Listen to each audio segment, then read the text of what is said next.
Fala galera, beleza? Hoje nós vamos conversar sobre transformações gasosas, mas antes a gente vai fazer rapidinho um lembrando sobre grandezas diretamente proporcionais e inversamente proporcionais. Bom, as grandezas são ditas diretamente proporcionais quando uma aumenta e a outra aumenta na mesma proporção, ou uma diminui e a outra diminui na mesma proporção. Então, isso são grandezas diretas. As grandezas inversas vai acontecer o contrário da direta, até meio é, uma redundância, né? Mas assim, nas grandezas inversas, quando uma aumenta, a outra diminui na mesma proporção, e quando uma diminui, a outra aumenta, mas na mesma proporção. Então, guarda o seguinte, nas diretas, uma aumenta, a outra aumenta, uma diminui, a outra diminui. Nas inversas é o contrário, uma aumenta, outra diminui. Se essa diminuir, a outra aumenta. Beleza?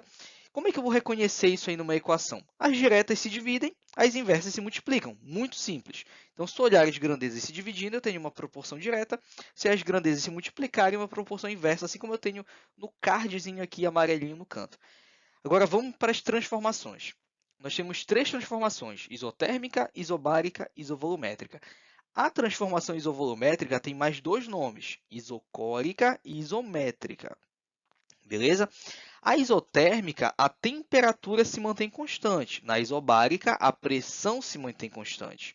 Na isovolumétrica, ou isocórica, ou isométrica, o volume se mantém constante.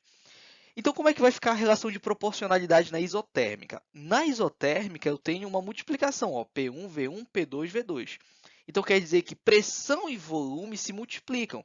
Se pressão e volume se multiplicam, são grandezas inversas. Então, se eu aumentar uma, eu diminuo a outra na mesma proporção. E se eu diminuir uma, eu aumento a outra na mesma proporção.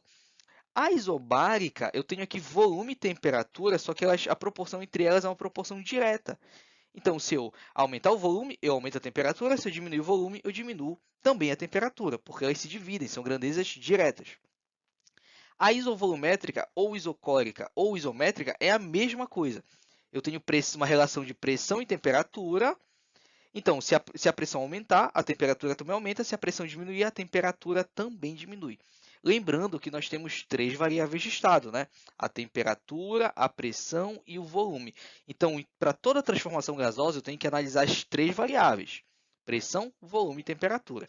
Na isotérmica, aí, temperatura constante, isobárica, pressão constante e isovolumétrica, volume constante.